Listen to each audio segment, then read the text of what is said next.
June 22, 1941, 3:30 in the morning.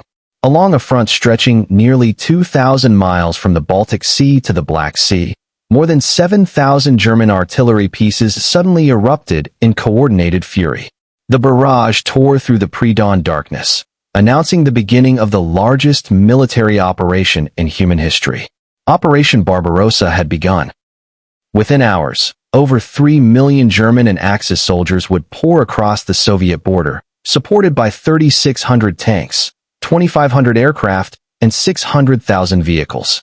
The invasion force was so massive that it defied comprehension, representing roughly 80% of the entire Wehrmacht.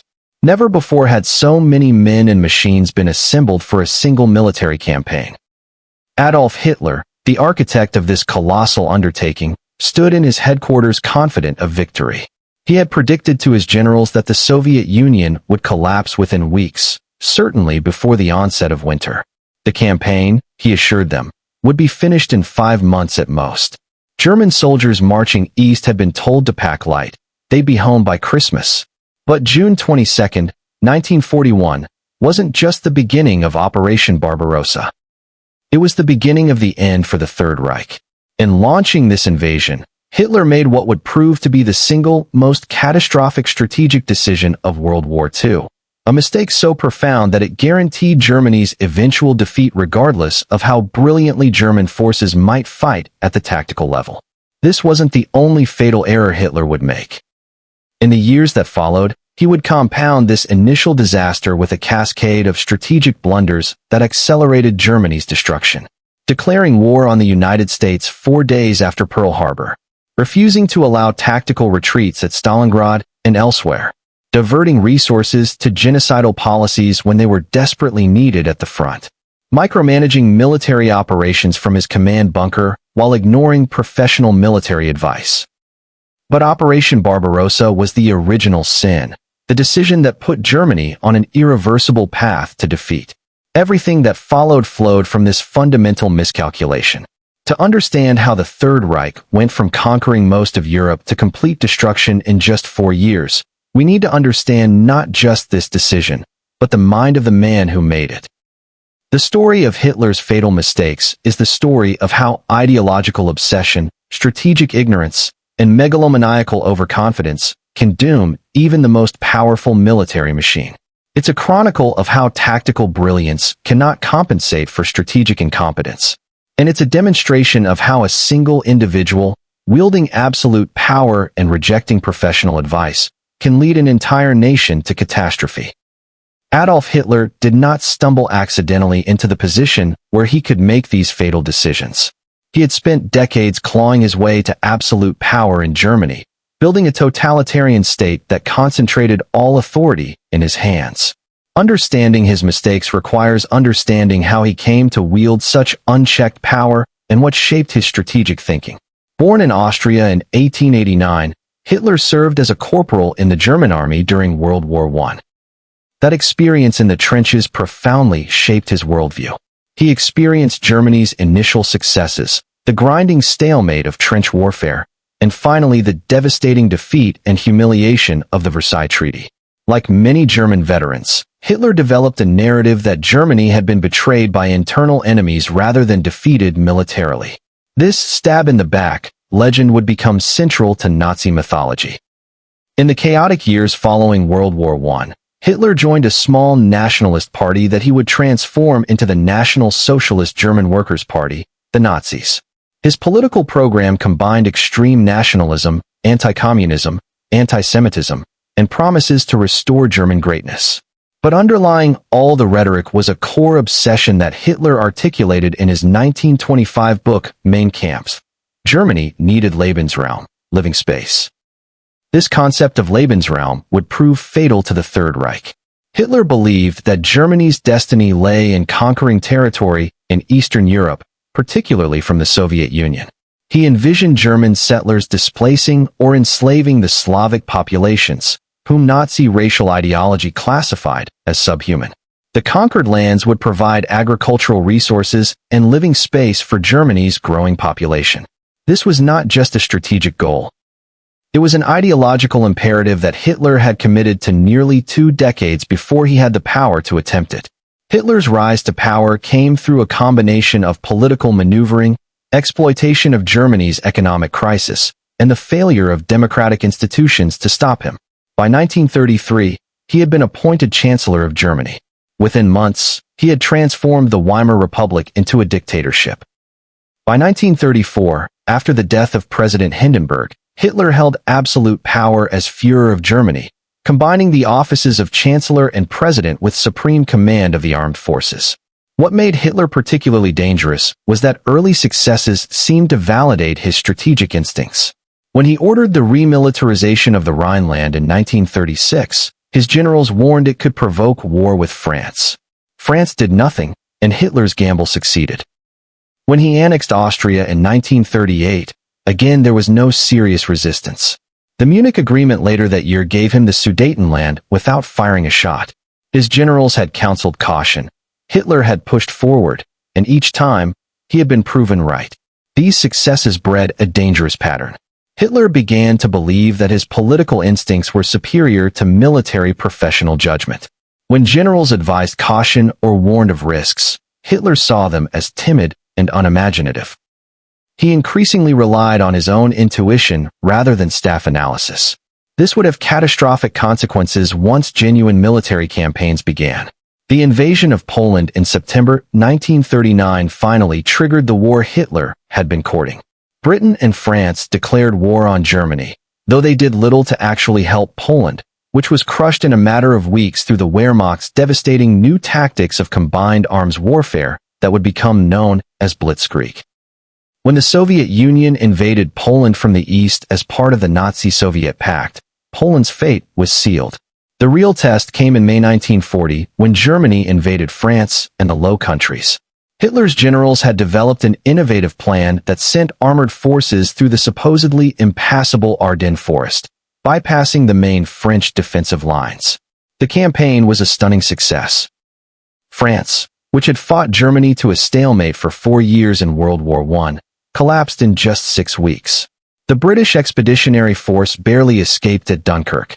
It seemed that German military might was unstoppable. But even in this triumph, there were warning signs that Hitler ignored. During the Battle of Britain that followed, the Luftwaffe failed to gain air supremacy over the English Channel, making a cross-channel invasion impossible. British fighter defenses, radar technology, and the Channel itself proved too formidable. For the first time, Hitler had been denied a complete victory. Britain remained unconquered and defiant. Rather than recognizing this setback as a sign that he faced limits to German power, Hitler turned his attention eastward. Britain could wait.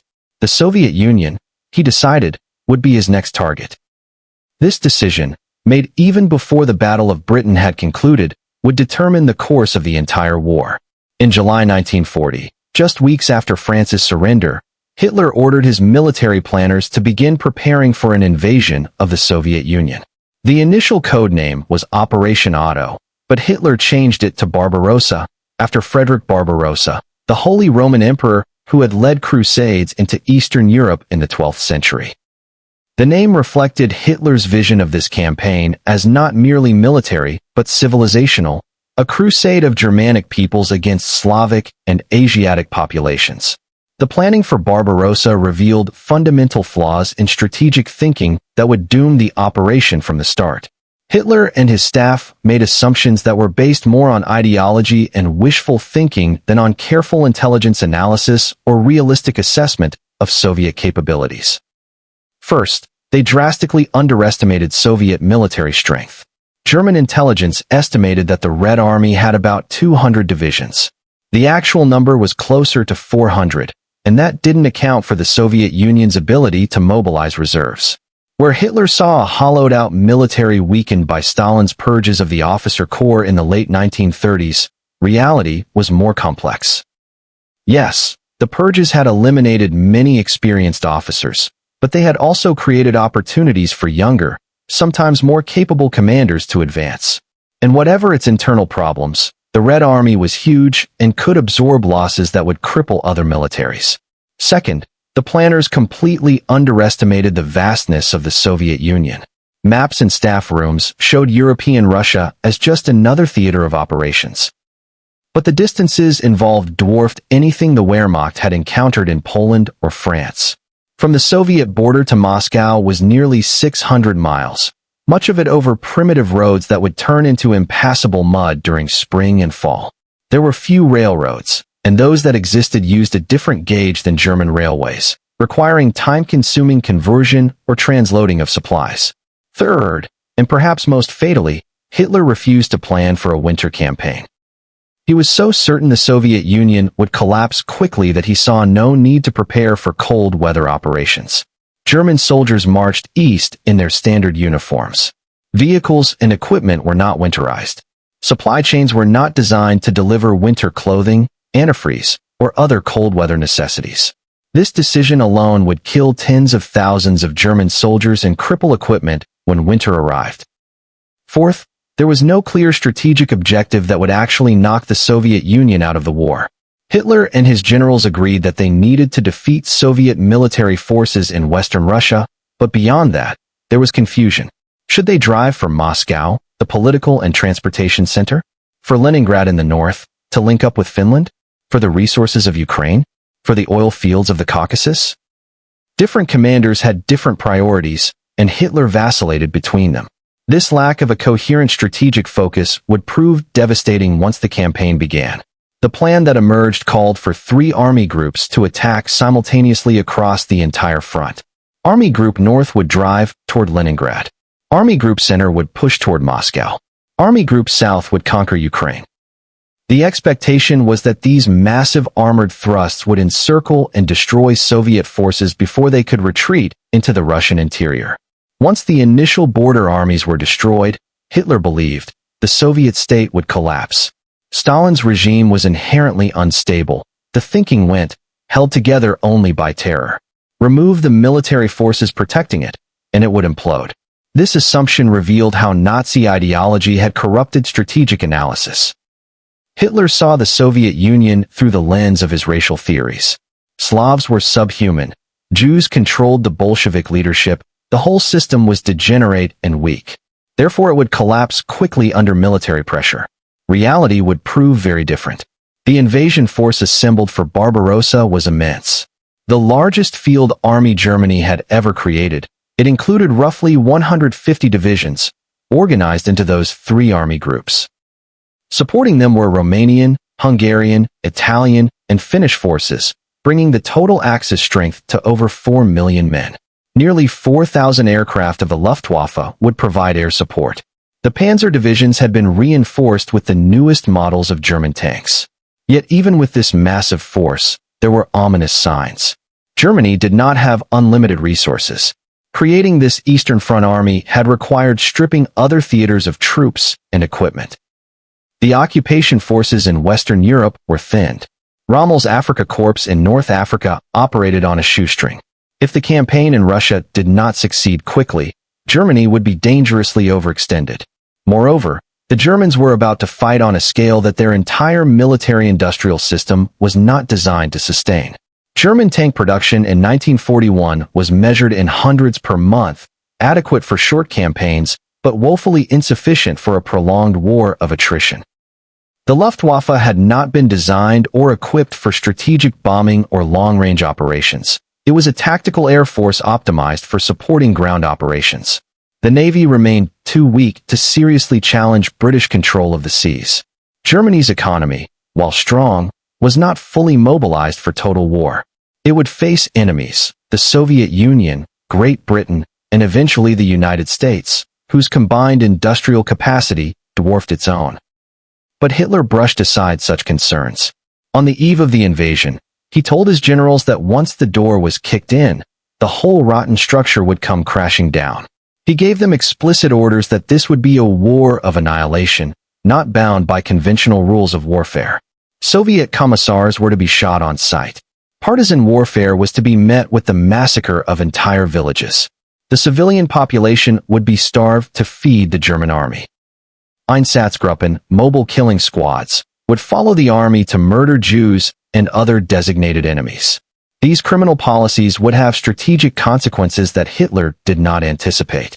Where Germans might have been welcomed as liberators from Stalin's brutal regime, they would instead become hated occupiers. Where they might have found collaborators among populations oppressed by Soviet rule, they would instead create fierce resistance. Hitler's racial ideology and genocidal policies would turn the invasion into a war that the Soviet population would fight with desperate determination. At 3:30 in the morning on June 22, 1941, none of these future disasters were apparent. The artillery barrage signaled the beginning of what looked like another German triumph. The Luftwaffe struck Soviet airfields, destroying thousands of aircraft on the ground in the first hours. German armored spearheads crossed the border and began racing into the Soviet interior. By the end of the first day, German forces had penetrated 30 miles into Soviet territory along much of the front. The initial Soviet response seemed to confirm every assumption. Tactical surprise was complete. Stalin had received numerous warnings that invasion was imminent, from his own intelligence services, from British intelligence, even from German communists opposed to Hitler. He had dismissed them all, convinced that Hitler would not attack, while Britain remained undefeated. When the invasion came, Stalin was caught completely unprepared, reportedly going into shock for several days. Soviet forces on the border fought bravely, but were overwhelmed by German firepower and tactics. Within days, Army Group Center had completed massive encirclements around Minsk and Białystok, trapping hundreds of thousands of Soviet troops. These were the kind of catastrophic defeats that had led to the collapse of Poland and France. German officers began calculating when they would reach Moscow. Some thought it might be as early as August. But as the weeks passed and German forces drove deeper into the Soviet Union, the campaign began to deviate from the plan in troubling ways. Soviet units that were encircled did not always surrender. Some fought to the death. Others broke out and retreated eastward to fight again. Fresh Soviet divisions appeared from reserves that German intelligence had not known existed. The roads, poor to begin with, turned to mud after summer thunderstorms. Supply trucks bogged down. Fuel and ammunition deliveries fell behind schedule. The Luftwaffe, for all its early success, found that destroying the Soviet Air Force was like trying to drain the ocean. New aircraft appeared to replace those destroyed. Soviet industry, evacuating factories to the Urals beyond German reach, continued producing tanks and planes. The deeper the Germans advanced, the longer their supply lines became and the harder it was to support frontline units. By August, German forces had advanced hundreds of miles and inflicted staggering losses on the Red Army. But the Red Army had not collapsed. Moscow had not fallen. Stalin remained in power, rallying Soviet resistance not with communist ideology, but with appeals to Russian nationalism and the defense of the motherland. This was becoming a war of national survival for the Soviet Union, and that meant casualties that would have broken other nations were absorbed and replaced. Then Hitler made a decision that many historians consider his first major strategic error of the campaign. Army Group Center was racing toward Moscow, just over 200 miles away. The city was the political heart of the Soviet Union, the center of its rail network, a crucial industrial center. Capturing it might have dealt a devastating blow to Soviet morale and logistics. But Hitler decided to divert Army Group Center's panzer divisions southward to help Army Group South complete the encirclement of Kiev. His generals were horrified. They argued that Moscow should be the primary objective. But Hitler insisted that the economic resources of Ukraine were more important than taking Moscow. In late August, the panzer divisions wheeled south instead of continuing toward Moscow. The Kiev encirclement that resulted was the largest of the war, trapping over 600,000 Soviet troops. It looked like a tremendous victory, but it had cost Germany 6 crucial weeks. When Army Group Center finally resumed its drive toward Moscow in early October, under the codename Operation Typhoon, the weather had changed. Autumn rains turned the unpaved roads into swamps. German advance rates, which had averaged 10 miles per day in June and July, slowed to a crawl. Troops exhausted from months of continuous combat could barely march through the mud. Tanks and trucks broke down. Then came the cold. In mid-November, temperatures plummeted. German soldiers, still wearing their summer uniforms, began to freeze. Vehicle engines seized up. Weapons froze. Soldiers suffered frostbite. The Wehrmacht, which had conquered Western Europe in weeks, ground to a halt just miles from Moscow. German reconnaissance units could see the spires of the Kremlin through binoculars, but they could not advance farther. The Red Army, equipped for winter warfare and fighting on interior lines, launched a massive counteroffensive on December 5, 1941. Fresh divisions from Siberia, transferred west after Soviet intelligence confirmed Japan would not attack from the east, struck the overextended German forces. Army Group Center reeled backward. German units that Hitler ordered to hold their positions were overrun or narrowly escaped encirclement. For the first time in the war, German forces were in full retreat. The psychological impact was enormous. The myth of Wehrmacht invincibility shattered. German soldiers who had believed themselves superior to Soviet troops learned that the Red Army could outfight them in winter conditions. Hitler, who had promised victory before winter, had delivered catastrophic failure instead. The quick campaign he had planned had become a frozen nightmare that had already cost Germany over 800,000 casualties. But December 1941 brought another disaster that dwarfed even the failure at Moscow. For days after the Red Army's counteroffensive began, Hitler would make what many historians consider his single most incomprehensible strategic blunder of the entire war. On the morning of December 11, 1941, German Foreign Minister Joachim von Ribbentrop summoned American Charge d'Affaires Leland Morris to his office in Berlin. What transpired in that meeting would fundamentally alter the course of World War II and seal Germany's fate more certainly than any battlefield defeat. 4 days earlier, on December 7th, Japanese carrier aircraft had struck the American Pacific Fleet at Pearl Harbor, Hawaii. The attack devastated the U.S. battleship force and brought America into the war against Japan. But crucially, it did not bring America into war with Germany. Under the tripartite pact between Germany, Italy, and Japan, the three powers had pledged mutual defense only if one of them was attacked. Japan had not been attacked. Japan had launched a surprise attack. Hitler had no treaty obligation to join this war. Moreover, Hitler had been informed of the Pearl Harbor attack only after it occurred. The Japanese had not consulted him. He learned about it from news reports, just like everyone else. His military situation was dire. German forces were retreating from Moscow in freezing conditions. The Soviet Union had proven far tougher than anticipated. Britain remained undefeated.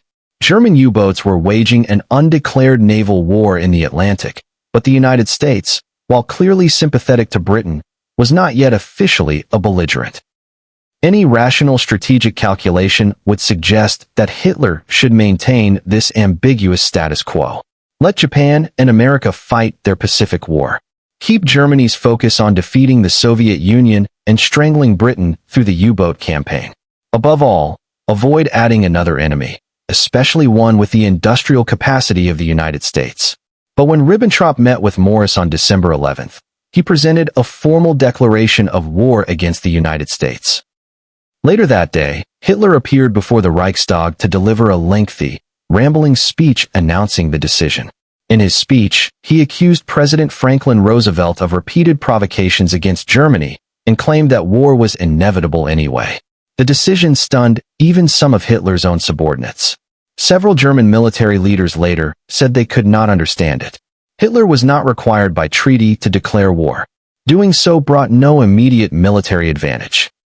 Yes, it freed German U-boats to attack American shipping without restrictions, but that gain was trivial compared to what Germany had lost.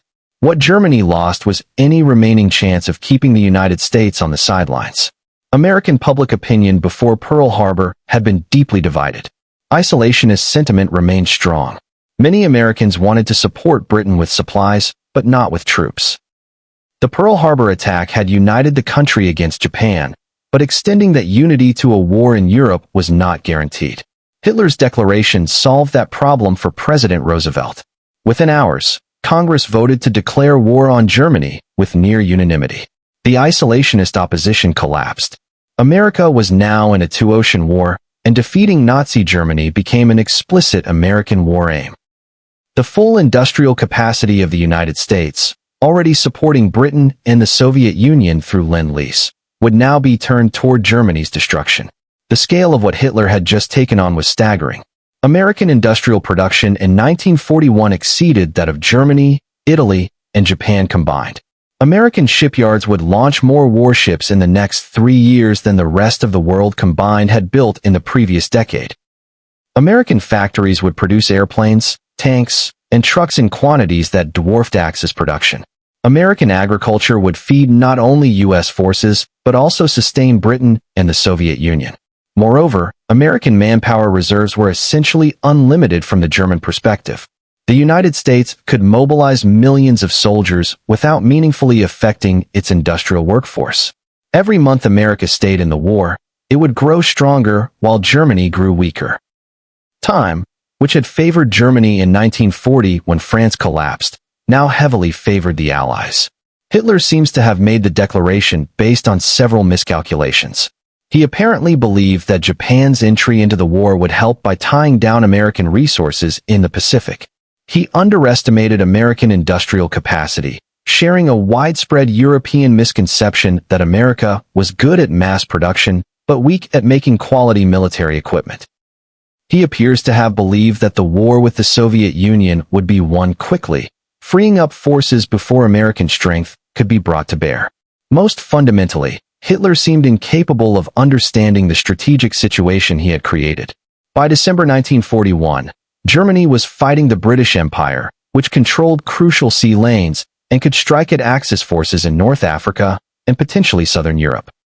Germany was fighting the Soviet Union, which had more manpower and industrial capacity than Germany could match. And now Germany would be fighting the United States, whose resources exceeded those of Britain and the Soviet Union combined. The mathematics of this situation were brutal. Even if German forces fought with perfect tactical efficiency, which they did not, and even if German industry produced weapons at maximum capacity, which it did not, Germany simply did not have the resources to defeat all three enemies simultaneously.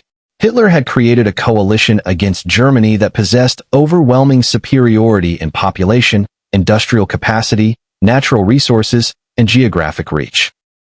The declaration of war on America was Hitler's most puzzling decision, but it was not his last catastrophic mistake. As 1942 began, with German forces falling back from Moscow and American entry into the war now certain, Hitler doubled down on his strategic errors.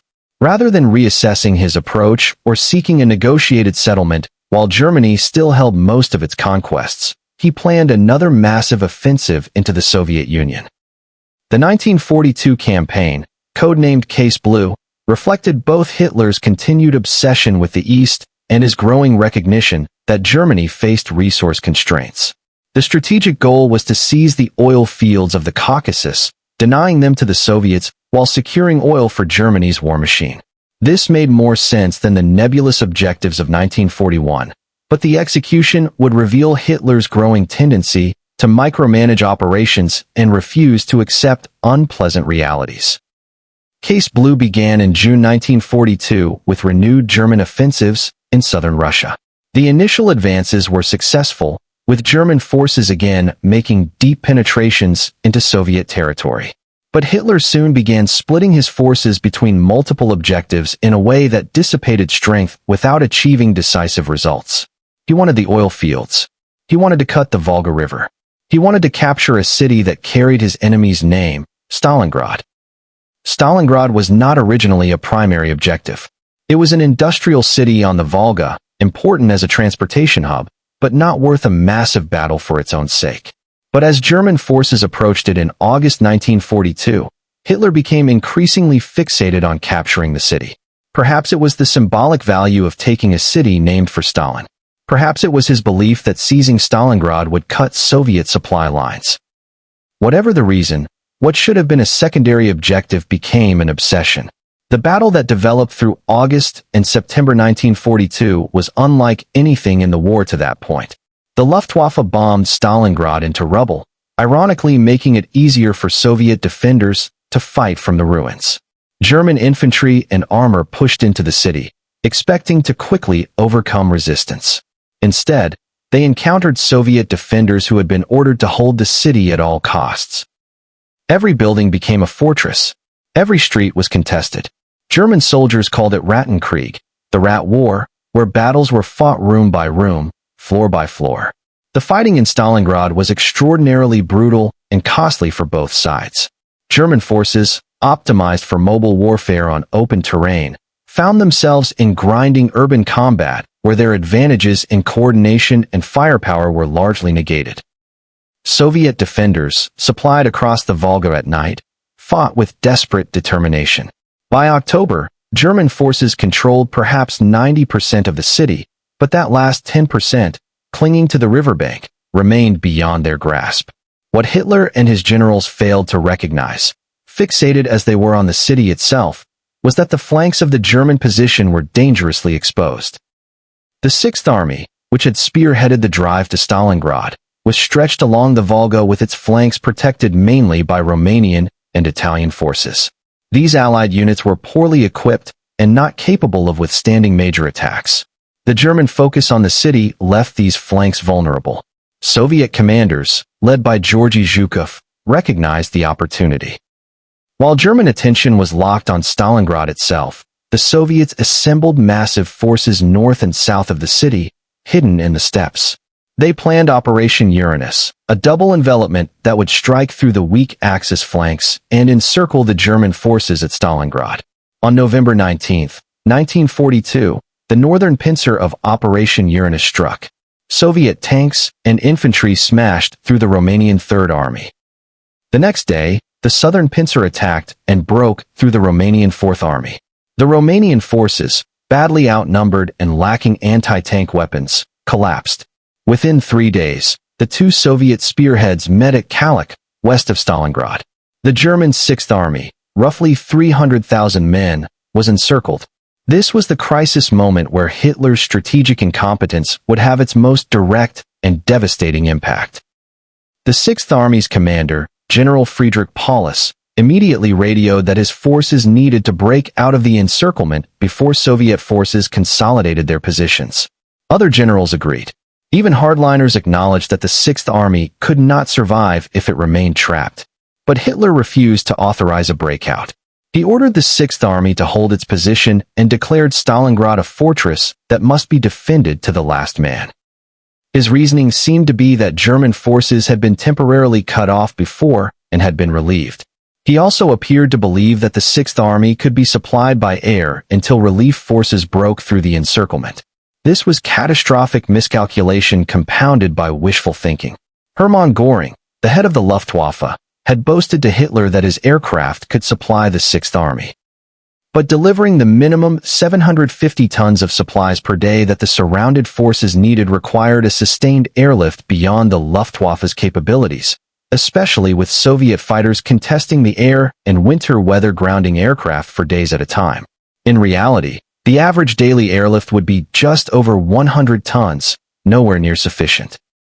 A relief operation, Operation Winter Storm, was organized under Field Marshal Erich von Manstein, perhaps Germany's most capable commander.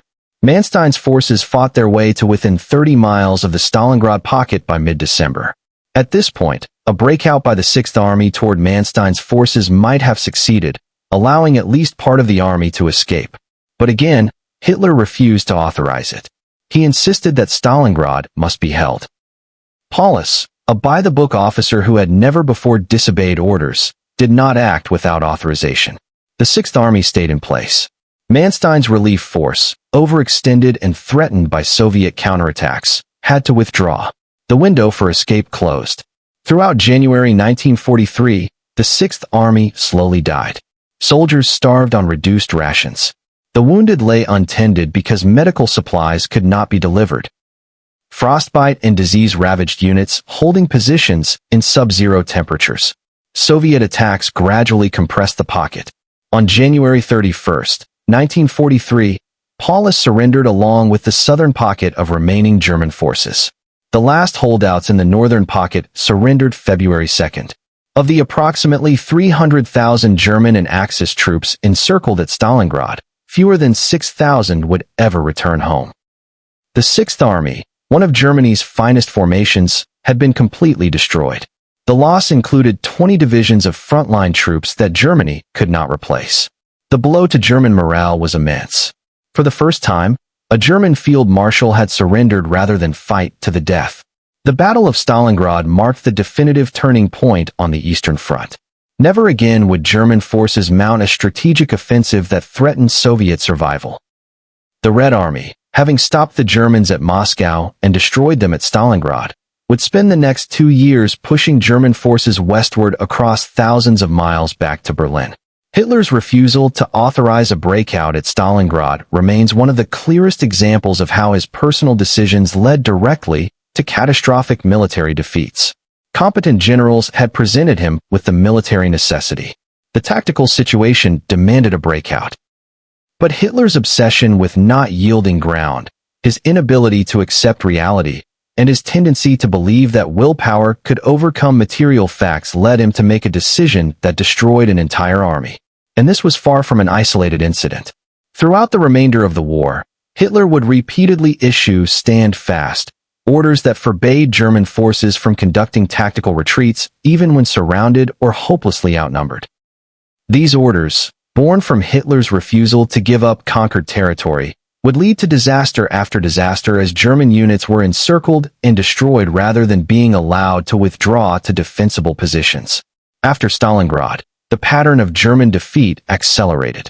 In July 1943, Hitler launched Operation Citadel, an offensive against a Soviet salient around Kursk. German intelligence knew the Soviets were expecting the attack and had fortified the area extensively. Delay after delay gave the Soviets more time to prepare. When the attack finally came, it drove into the most formidable defensive system ever constructed.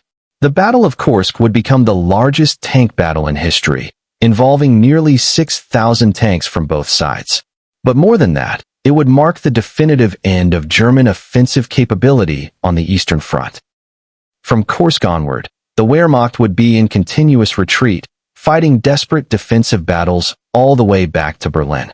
The strategic situation in spring 1943 gave Hitler a choice between two approaches. Field Marshal Erich von Manstein, perhaps Germany's most capable strategist, argued for a mobile defense.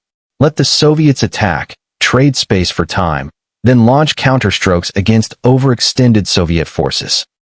This strategy might not win the war, but it could protract it and inflict casualties that would make Stalin consider negotiation.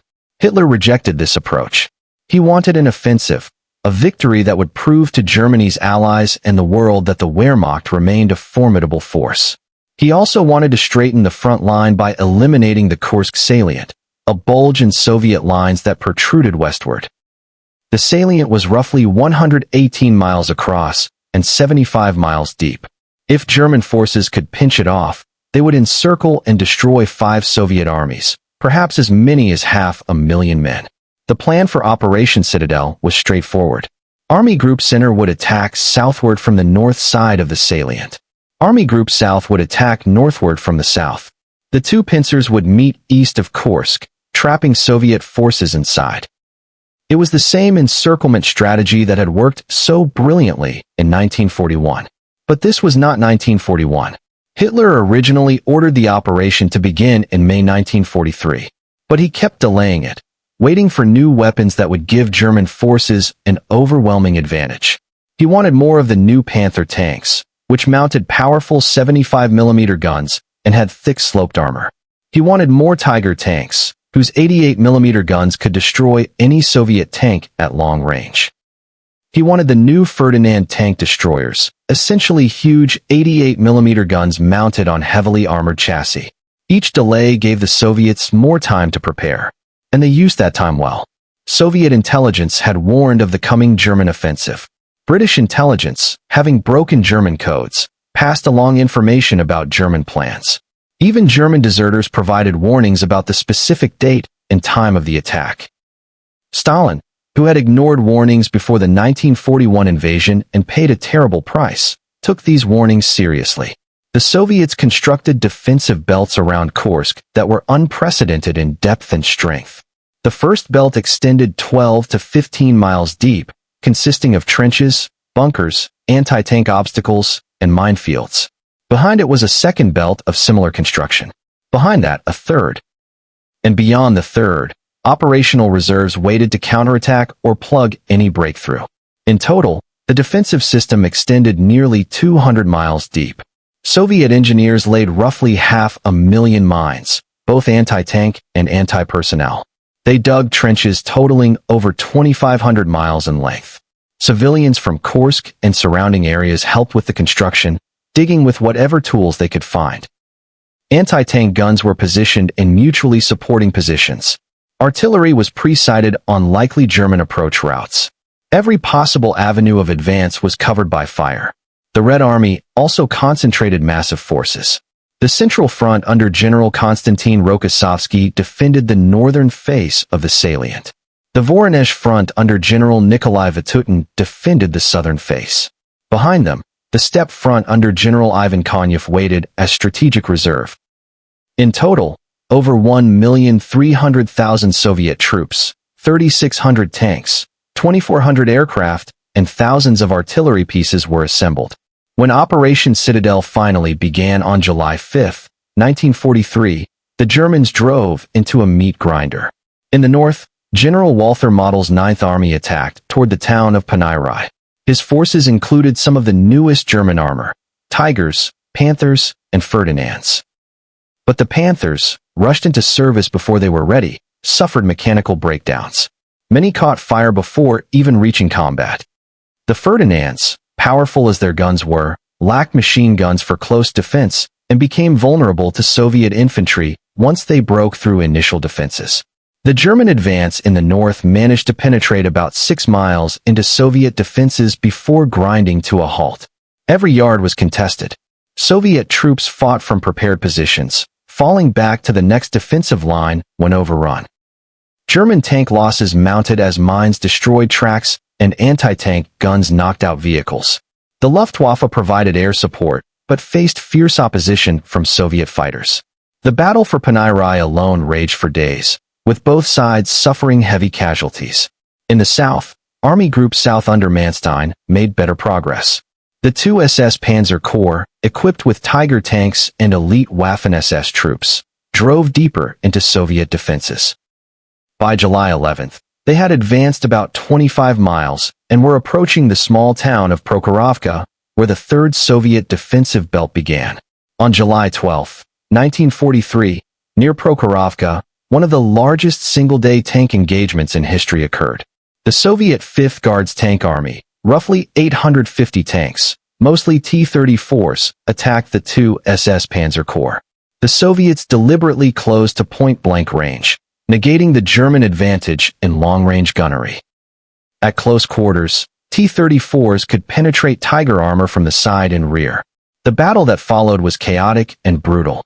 Tanks maneuvered through wheat fields and small villages, firing at ranges measured in yards rather than hundreds of yards.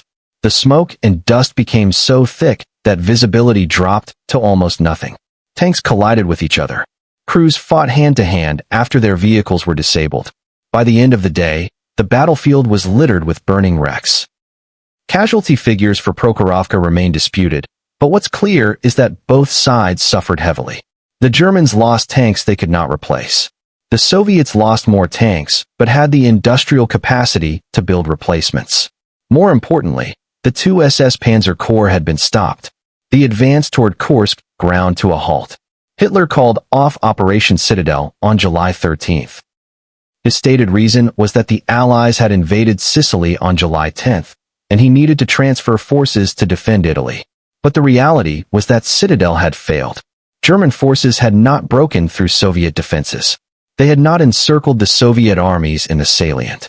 And they had taken casualties they could not afford. The losses were staggering. Germany suffered somewhere between 50,000 to 200,000 casualties, depending on how the period is calculated. They lost between 300 to over 1,000 tanks, again depending on how losses are counted and over what time period. They lost hundreds of aircraft. These were losses Germany could not replace, especially the experienced crews. Tank production in Germany was measured in dozens per month for Tigers and Panthers. Soviet production was measured in thousands of T-34s per month. The Soviets immediately launched counteroffensives.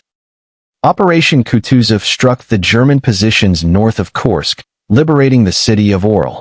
Operation Polkovodets Rumiantsev struck in the south, retaking Belgorod and pushing toward Kharkov. The German forces that had attacked at Kursk now found themselves retreating under Soviet pressure. Kursk marked the end of Germany's ability to conduct strategic offensives on the Eastern Front. Every subsequent German operation would be defensive, fighting to slow the Soviet advance, but never able to regain lost ground. The strategic initiative had permanently shifted to the Red Army, and they would keep it until they reached Berlin. Hitler's decision to attack at Kursk, despite warnings from his generals, despite giving the Soviets months to prepare, despite the obvious depletion of German resources, was yet another strategic blunder in an accumulating series. But what made Hitler's mistakes particularly destructive was not just the bad decisions themselves, but his refusal to allow his commanders to mitigate the damage through tactical retreats and flexible defense. The no-retreat orders became a pattern that repeated across all fronts. Whenever German forces were encircled or threatened with encirclement, Hitler forbade withdrawal. He declared positions to be fortresses that must be held at all costs. This happened at Stalingrad. It happened at Demyansk. It happened at the Korsun Pocket. It happened at Budapest. It happened over and over, each time leading to the destruction of valuable German forces that might have escaped to fight another day. Hitler's reasoning seemed to be that every withdrawal was the first step toward total collapse. If German forces started retreating, they might never stop. He believed that willpower and determination could overcome material disadvantages. Hold firm, refuse to yield, and somehow victory would come. This was the mindset of someone who had never actually commanded troops in combat, who did not understand the difference between strategic determination and tactical flexibility. Professional military officers understood that trading space for time was sometimes necessary. A tactical retreat to a better defensive position could allow forces to reorganize and counterattack, allowing encircled units to break out preserved, trained soldiers and equipment. But Hitler saw any retreat as defeatism. Generals who suggested withdrawals were accused of cowardice or defeatism. Some were fired. Others learned not to suggest what Hitler did not want to hear. This pattern of micromanagement extended beyond just refusing retreats. Hitler increasingly involved himself in tactical decisions that should have been left to field commanders. Operating from his headquarters, either in East Prussia or later in Berlin, Hitler would issue orders about specific divisional movements, even regimental deployments. He would personally decide where reserves should be committed. He would override his commanders' decisions based on maps that were often out of date. The command structure of the Wehrmacht became progressively more dysfunctional as the war continued. Competent generals were fired for failing to achieve impossible objectives or for suggesting realistic assessments that Hitler did not want to hear. Generals who told Hitler what he wanted to hear, who projected optimism regardless of reality, were promoted. The result was a military leadership that became increasingly divorced from battlefield realities. Field Marshal Erich von Manstein, for instance, was arguably Germany's most capable operational commander. He had planned the breakthrough through the Ardennes in 1940. He had commanded the successful conquest of Crimea. He had conducted the brilliant backhand blow that retook Kharkov in early 1943.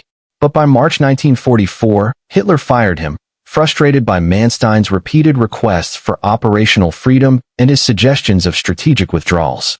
Germany could not afford to lose commanders of Manstein's caliber, but Hitler's ego made it impossible to tolerate anyone who challenged his decisions. The dismissal of competent commanders and Hitler's insistence on personal control of operations had cascading effects throughout the German military. Junior officers learned that initiative was discouraged. Following orders, even suicidal orders, was safer than exercising tactical judgment. The German military, which had once prided itself on Auftragstaktik, mission-type tactics that empowered junior leaders to achieve objectives using their own methods, became increasingly rigid and bureaucratic. Meanwhile, the strategic situation continued deteriorating on all fronts. In the West, the Allies invaded Normandy on June 6, 1944. This opened a true second front that Germany had managed to avoid since France's surrender in 1940. German forces in France, weakened by years of transferring units to the Eastern Front, could not contain the Allied breakout. By late August, Paris was liberated. By September, Allied forces were approaching Germany's western border. In the east, the Soviet summer offensive of 1944, Operation Barbarossa, destroyed Army Group Center. Launched on June 23, 1944, Barbarossa was timed to coincide with the Normandy invasion, ensuring Germany could not concentrate forces against either threat. The Soviet offensive employed the same tactics that had worked at Stalingrad and Kursk: massive concentrations of force at key points, deep penetrations, encirclement of German forces, and refusal to allow surrounded units to escape. Operation Barbarossa was the single greatest defeat inflicted on the Wehrmacht during the entire war, exceeding even Stalingrad. German casualties exceeded 500,000, including approximately 300,000 killed or captured. 28 of 34 divisions in Army Group Center were destroyed. The front line moved hundreds of miles westward in a matter of weeks. Soviet forces liberated Belarus, advanced into Poland, and reached the borders of East Prussia. Hitler's response to this catastrophe was characteristically delusional. He declared more fortresses that must be held at all costs. He fired the commander of Army Group Center. He refused to allow a general withdrawal that might have saved at least some German forces. The few attempts to establish defensive lines were overwhelmed by Soviet forces that now possessed overwhelming superiority in numbers, firepower, and tactical skill. The Red Army of 1944 was not the Red Army of 1941. It had learned from its defeats.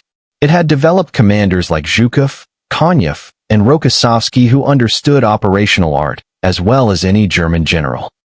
It had equipped itself with excellent weapons like the T-34 tank, the Il-2 ground attack aircraft, and the Katyusha rocket launcher.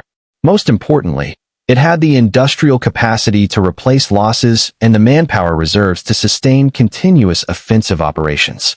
By fall 1944, Soviet forces were advancing into the Balkans. Romania switched sides, declaring war on Germany. Bulgaria surrendered. Hungary tried to negotiate an armistice, leading Hitler to occupy the country to prevent its defection. Finland made peace with the Soviet Union. Germany's allies were abandoning the sinking ship, recognizing that defeat was inevitable. In Italy, Allied forces had landed in 1943 and were grinding slowly northward despite fierce German resistance. In the Pacific, Japan was being pushed back on all fronts. In the Atlantic, the U-boat campaign had been defeated by improved Allied anti-submarine tactics. German cities were being devastated by round-the-clock bombing. The economy was strained to breaking point despite desperate measures to increase war production. Yet Hitler remained in a fantasy world, believing that somehow Germany could still win or at least achieve a stalemate. He spoke of wonder weapons that would turn the tide. The V-1 flying bomb and V-2 rocket were launched against Britain, causing destruction but having no strategic impact. The Mi-262 jet fighter was technically impressive but arrived too late, and in too few numbers to affect the air war. Plans for super heavy tanks and other exotic weapons consumed resources while contributing nothing to Germany's defense. Hitler also clung to hope that the Allied coalition would fracture. He believed that the Western Allies and Soviet Union would inevitably turn against each other, that Germany could make a separate peace with one side or the other. He did not understand that after his own actions, after the Holocaust and the brutality of German occupation, after declaring war on the United States and attempting to conquer the Soviet Union, no negotiated settlement was possible. The Allies had agreed to accept only unconditional surrender, and they would not deviate from that position. In December 1944, Hitler launched his last major offensive operation of the war. The Ardennes Offensive, better known as the Battle of the Bulge, was an attempt to split the Western Allied armies, capture the port of Antwerp, and force the Americans and British to negotiate. Hitler scraped together forces for the attack by stripping other sectors and committing his last reserves, including elite SS panzer divisions. The offensive achieved tactical surprise, breaking through American lines in the Ardennes forest. German troops advanced 30 to 40 miles in some sectors, creating a dangerous bulge in Allied lines. But the operation was fundamentally flawed from the start. Germany did not have the fuel reserves to sustain a deep penetration. American forces, after initial confusion, responded quickly and effectively. The weather cleared, allowing Allied air power to devastate German columns. Within 2 weeks, the offensive had stalled. Within a month, German forces were back where they started, having lost men and equipment they desperately needed for defense. The Battle of the Bulge accomplished nothing except to weaken Germany's ability to defend against the Soviet offensive that would come in January 1945. It was Hitler's last gamble, and like so many of his strategic decisions, it was based on wishful thinking rather than realistic assessment of German capabilities versus Allied strength. As 1945 began, Germany was being crushed from east and west. Soviet forces launched the Vistula-Oder offensive in January, advancing from the Vistula River in Poland to the Oder River just 30 miles from Berlin in a matter of weeks. The offensive destroyed what remained of German forces in Poland and East Prussia. Millions of German civilians fled westward, ahead of the Soviet advance, in the largest forced migration in European history. In the west, Allied forces recovered from the Battle of the Bulge and resumed their advance. They crossed the Rhine in March 1945, breaking into Germany proper. The last natural barrier protecting Germany's heartland had been breached. American and British forces advanced rapidly against collapsing German resistance. Hitler responded to these catastrophes by retreating into delusion. From his bunker in Berlin, he issued orders to armies that no longer existed. He planned counteroffensives with divisions that had been destroyed months earlier. He fired generals for failing to achieve impossible objectives. He blamed everyone but himself for Germany's situation. The generals had betrayed him. The German people had proven unworthy. Fate had turned against him. On March 19, 1945, Hitler issued the Nero Decree, ordering the destruction of all German infrastructure that might be useful to the enemy. Bridges, factories, power plants, transportation facilities, everything was to be demolished. Albert Speer, Hitler's armaments minister, managed to sabotage implementation of this order, recognizing that it would doom the German population to starvation and deprivation even after the war ended. But the order revealed Hitler's mindset. If he could not win, Germany deserved to be destroyed. The final Soviet offensive against Berlin began on April 16, 1945. Nearly 2.5 million Soviet troops, supported by thousands of tanks and aircraft, attacked the remaining German defenses. German forces, including elderly men from the Volkssturm militia and teenage boys from the Hitler Youth, fought desperately but hopelessly. By April 25, Berlin was completely surrounded. Soviet forces fought their way into the city, battling from building to building toward the government district. Hitler remained in his bunker beneath the Reich Chancellery, issuing increasingly divorced from reality orders while Soviet shells exploded overhead. On April 29, he married his longtime companion Eva Braun. On April 30, 1945, as Soviet troops fought less than a mile from the bunker, Hitler committed suicide. Eva Braun took poison. Their bodies were burned in the Chancellery Garden. Grand Admiral Karl Donitz, whom Hitler had designated as his successor, attempted to negotiate with the Western Allies while continuing to fight the Soviets, hoping to save as many Germans as possible from Soviet occupation. The Western Allies refused any partial surrender. On May 7, 1945, Germany surrendered unconditionally to all Allied powers. The war in Europe was over. The Third Reich that Hitler had boasted would last 1,000 years had lasted 12. From the invasion of Poland in September 1939 to final surrender in May 1945, Germany had been at war for 5 years and 8 months. In that time, the German military had demonstrated extraordinary tactical excellence, fighting skill, and technological innovation. But none of it had been enough to overcome the fundamental strategic errors Hitler had made. The questions that historians have debated ever since are, could Germany have won World War II? Were Hitler's mistakes the cause of German defeat, or was Germany doomed from the start? The answers depend on what we mean by winning. If winning means conquering all of Europe and the Soviet Union, establishing permanent German hegemony from the Atlantic to the Urals, then no, Germany could not have won. The resources simply were not there. Germany's population was roughly 80 million. The Soviet Union had over 190 million. The British Empire, including India and the Dominions, represented hundreds of millions. The United States had 130 million in industrial capacity that exceeded the rest of the world combined. Even if Germany had somehow defeated the Soviet Union, which was never realistic, it would still have faced enemies that collectively possessed overwhelming superiority.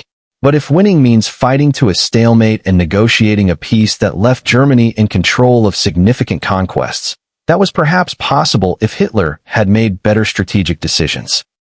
Several alternate scenarios suggest themselves. What if Germany had focused exclusively on defeating Britain in 1940 to 1941 instead of invading the Soviet Union? A concentrated U-boat campaign, combined with air attacks and perhaps invasion attempts, might have forced Britain to negotiate. Without British bases, American entry into the European war would have been much more difficult. What if Hitler had not declared war on the United States in December 1941? Even with Pearl Harbor, American entry into the European war was not guaranteed. Isolationist sentiment remained strong. If Germany had not forced the issue, Roosevelt might have faced serious domestic opposition to fighting Hitler while also fighting Japan. What if German forces had focused on Moscow in 1941 instead of diverting to Kiev? Would capturing Moscow have knocked the Soviet Union out of the war? Probably not. The Soviet government could have relocated and continued fighting, but it would have been a devastating blow that might have led to negotiation. What if Hitler had allowed the Sixth Army to break out at Stalingrad?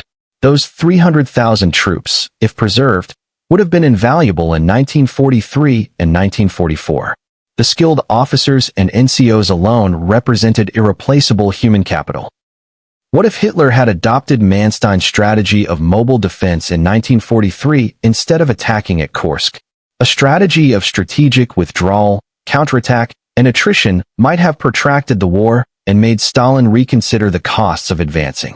What if Germany had treated conquered peoples, especially in the Soviet Union, as potential allies instead of racial inferiors to be enslaved or exterminated?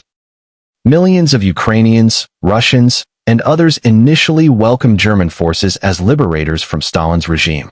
If Germany had offered them autonomy or independence, they might have fought alongside Germany instead of against it. All these what-ifs suggest that different decisions might have led to different outcomes. But they also reveal the fundamental problem. Hitler was ideologically incapable of making these decisions. He did not want to just defeat the Soviet Union militarily. He wanted to destroy it racially and ideologically. He did not want to coexist with Britain. He wanted German domination. He did not see conquered peoples as potential allies. He saw them as subhumans to be exploited. Hitler's worldview, shaped by racial ideology and nationalist extremism, made the kinds of strategic compromises that might have prolonged the war impossible for him to accept. He could not grant autonomy to Slavs because Nazi ideology classified them as inferior. He could not seek accommodation with Britain because he believed in German supremacy. He could not accept limited war aims because he envisioned total transformation of Europe. Moreover, Hitler's personality made it impossible for him to acknowledge mistakes or accept advice that contradicted his beliefs.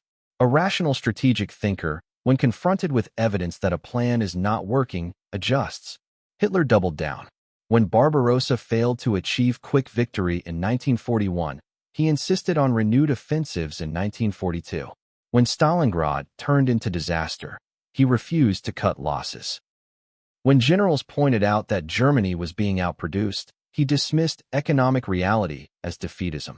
This combination of ideological rigidity and personal hubris meant that Hitler would inevitably make catastrophic strategic errors. The specific mistakes, invading the Soviet Union, declaring war on America, no retreat orders, micromanagement, were symptoms of deeper flaws in his thinking. A different person in Hitler's position might have made different mistakes, but Hitler being Hitler, these particular disasters were predictable, if not inevitable. The human cost of Hitler's mistakes was almost incomprehensible. World War II resulted in an estimated 70 to 85 million deaths worldwide. The Soviet Union alone lost 27 million people, including perhaps 14 million civilians. Poland lost 6 million, half of them Jews murdered in the Holocaust. Germany lost between 7 and 8 million.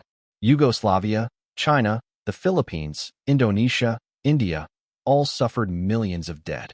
The Holocaust, Hitler's systematic attempt to murder all European Jews, killed approximately 6 million Jews along with millions of Roma, disabled people, political prisoners, and others deemed undesirable by Nazi ideology. This genocide, perpetrated while Germany was losing the war, diverted resources and manpower from the military effort. Trains that could have carried supplies to the front carried victims to death camps instead. Soldiers who could have defended against Soviet advances were assigned to guard concentration camps and carry out massacres. The moral depravity of the Holocaust was matched by its strategic stupidity. The destruction of cities across Europe, from Stalingrad to Hamburg to Warsaw, left millions homeless and destroyed infrastructure that had taken centuries to build. The forced movements of populations, the breakup of families, the trauma inflicted on survivors, created psychological and social damage that lasted generations. The political consequences, division of Germany, Soviet domination of Eastern Europe, the beginning of the Cold War, shaped global politics for decades. All of this flowed from the decisions of one man who had concentrated absolute power in his hands and refused to listen to advice or acknowledge reality. Hitler's mistakes did not just lose World War II for Germany. They destroyed Germany, devastated Europe, and killed tens of millions of people. The magnitude of the catastrophe he created places him among history's most destructive figures. The lessons from Hitler's mistakes remain relevant today. The dangers of concentrating power in the hands of someone who rejects professional expertise and operates based on ideology rather than reality. The importance of leaders who can acknowledge when plans are not working and adjust course. The necessity of institutional checks that prevent one person's delusions from becoming national policy. The catastrophic consequences when military power is wielded by someone who sees war as an expression of will rather than an extension of policy. Military professionals study Hitler's mistakes as examples of what not to do. The importance of clear strategic objectives. The necessity of realistic assessment of enemy capabilities and one's own resources. The value of allowing subordinate commanders tactical flexibility. The danger of emotional attachment to positions or objectives that leads to throwing away forces needlessly. All these lessons were written in blood across Europe from 1939 to 1945. Hitler began World War II believing that his will and Germany's military prowess would be sufficient to create a new European order dominated by the Third Reich. He ended it dead by his own hand in a bunker while his capital burned around him and his country lay in ruins. The arc from triumph to disaster took less than 6 years. The mistakes that caused that disaster, particularly the invasion of the Soviet Union and the declaration of war on the United States, were made in a 6-month period at the end of 1941. Those 6 months determined the war's outcome. Everything afterward was denouement, the working out of consequences that were set in motion by decisions made when Hitler was at the peak of his power. The ultimate irony is that Hitler's greatest mistakes came not from weakness, but from strength, from the overconfidence bred by early successes that made him believe he was infallible. The Wehrmacht was one of the finest military forces ever assembled, with excellent equipment, superb training, and a doctrine that emphasized initiative and aggressive action.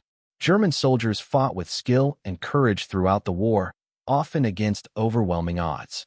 But they were sent to accomplish impossible missions by a strategic leadership that did not understand the limits of military force.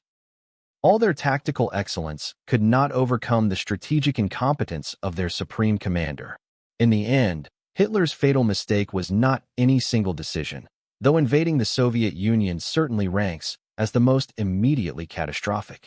His fatal mistake was his entire approach to strategy and leadership. He refused to acknowledge reality when it contradicted his beliefs. He blamed others for failures that stemmed from his own decisions. He demanded the impossible and punished those who told him it was impossible. He waged war based on ideology rather than strategic calculation, and he concentrated all power in his own hands, eliminating anyone who might have provided effective advice or opposition. This combination of traits guaranteed that he would lead Germany to disaster. The specific form of that disaster, the exact sequence of catastrophic decisions, might have varied. But the outcome was predictable once Hitler had absolute power and Germany was at war. His worldview and personality made strategic failure inevitable. The man who claimed to be Germany's savior became its destroyer. The leader who promised a 1,000-year Reich presided over its destruction in 12 years. The general who believed his intuition was superior to military professionals led armies to catastrophic defeats. Hitler's mistakes did not just lose World War II. They ensured that the war would end in Germany's complete destruction and the death of millions. If you found this exploration of Hitler's strategic mistakes compelling, please like this video and subscribe to WWII Tales for more in-depth analysis of World War II history. Understanding how and why Germany lost the war helps us appreciate how close the world came to a very different outcome, and reminds us of the importance of strategic thinking, professional military advice, and leaders who can acknowledge reality rather than pursuing ideological fantasies. Thanks for watching.